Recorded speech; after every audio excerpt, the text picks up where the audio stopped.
Well, happy Monday morning, Everyday Math.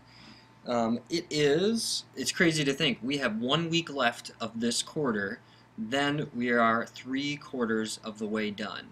1 week, then we have spring break, and after this week, we are 3/4 of the way finished with our school year. Pretty crazy. So here's today's joke. What do you call a psychic midget that has escaped from prison? A psychic midget that has escaped from prison, we would say that that would be a small, medium, at large. All right, so here's how it goes. You have small for being midget.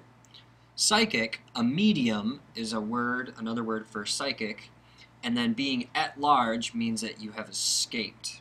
So a psychic midget that's escaped from prison is a small, medium, at large. There it is. All right, I hope that you are done laughing.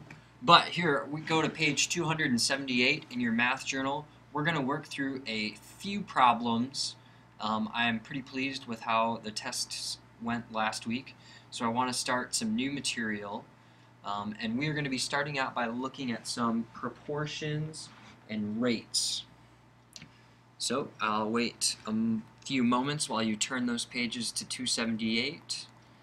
And I want to show you how to solve these kinds of problems, how to build your unit rate graphs, or excuse me, a rate table, which is what I have right here, to help us solve our problems. Okay? Alright, so this is the one method that we're going to start out with, and we may see a few more methods as we move on. But we're going to look at our first problem. So it's very important that you pay attention and that you follow along. So actually, you're going to need an extra sheet of paper. I want you to do exactly as I do. So rip out an extra sheet of paper in your math book or something. Grab one out of the divider. I'll prepare you for that. But make sure you have that sheet of paper ready, because here we go. So copy down what you see on this chart right here, this table on the top. Okay, so we have page and then minutes. So PG stands for page, and then minutes, min stands for minutes. So copy down this table as you see it, so that you can be ready to go. Small, medium, at large. Should be copying that table down. Give you a few more seconds. Pause the video, I guess, if you need to. But here we go. Alright, so we're looking at number 1 in your math journal at the top. It says a computer printer prints 70 pages in 2 minutes. How many pages will it print in 5 minutes?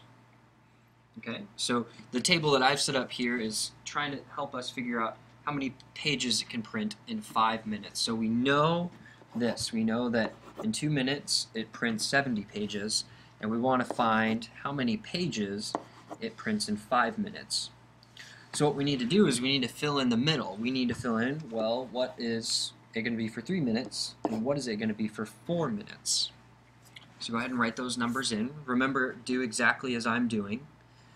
So we need to figure out, okay, how many pages does it print in 1 minute? So what I'm going to do, we know that it's 70 pages in 2 minutes, and if it's going to stay at the same pace, we can divide 70 by 2. We're trying to get it to equal to 1. Something will equal 1. So here we're going to figure out it's going to our 1 is going to equal a minute. So if we do 70 divided by 2, that means that we have 35 pages per minute.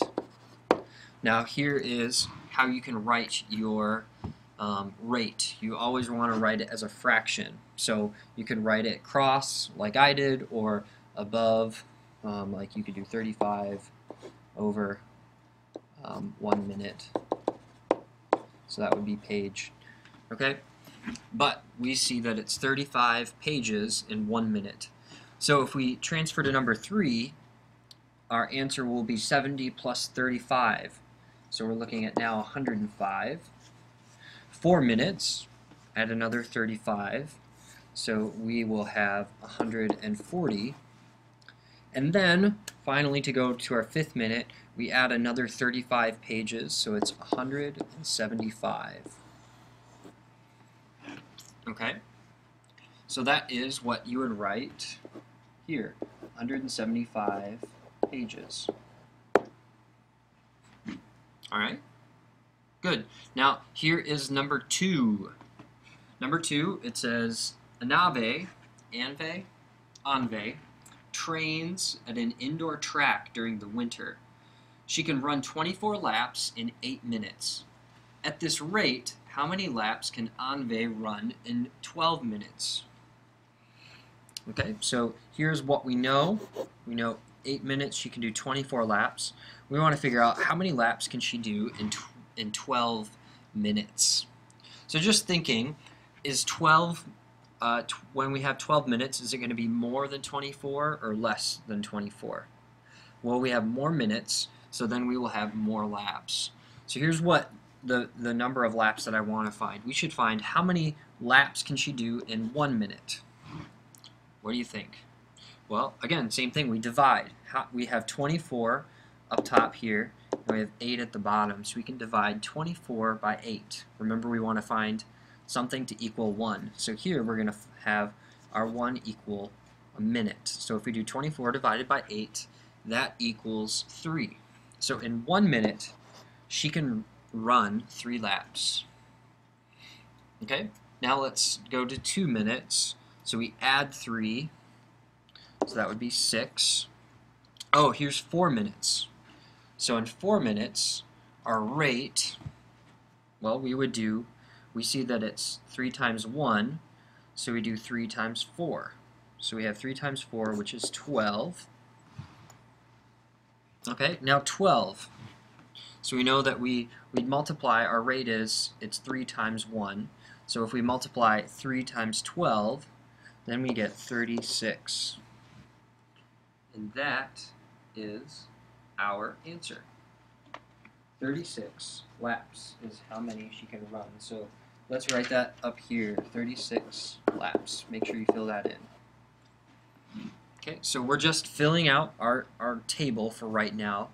And remember, we want, when we're trying to find our rates, we do our first something divided by the other. So normally our smaller number our larger number is divided by our smaller number. So it could be flip-flopped the other way around. So I want to show you an example of that on the next page. Is that here, if you turn the page, I'm now at 279.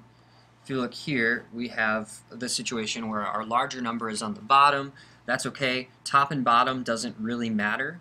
So we would do 40 divided by 5. So just really quick, 40 divided by 5 equals 8. So when we say that when we're doing 40 divided by 5, we're turning this into our 1. So then we would know that 8 would go there. Okay? You should be able to fill out the rest of the chart, but I'm going to go back and show you one last example. We're showing, what we're getting at is talking about our proportions. So, for example, when we write 36 laps, it would be 36 laps in 12 minutes. So our proportion would look something like this. So this is what we're trying to get at. So if we were going to go through the process of number 3, we would make another table, fill in our table, and then we would get some answers. So they start off by saying 5 stories in 40 minutes. So pretty much when we look at our table, all of our fractions, top and bottom, are equal. We know that 3 over 1 is equal to 6 over 2. So the idea is that when we set up our proportions across, they equal each other. So proportionally, I know that 5 stories in 40 minutes is going to be some sort of equal to when we have 30 stories in a certain amount of minutes. Those fractions are going to equal each other. And that's exactly what our table shows, is that we're creating a bunch of fractions that equal. And that's how we relate them together. So when you go through the steps of solving number 3, you want to make your own chart, or table, and then fill in the answers, and eventually you will find how many minutes it will be in 30 stories. So remember to break down, the steps are to break down, go down to 1, have something equal 1, divide your larger number by the smaller number, and you'll find your rate of 1, and then you would multiply that by what you're trying to find. So for an example here, find what the rate is between 5 stories and 40 minutes, and you would multiply that by 30. Okay? If you have any questions, please raise your hand for help. Otherwise, I will see you in real life.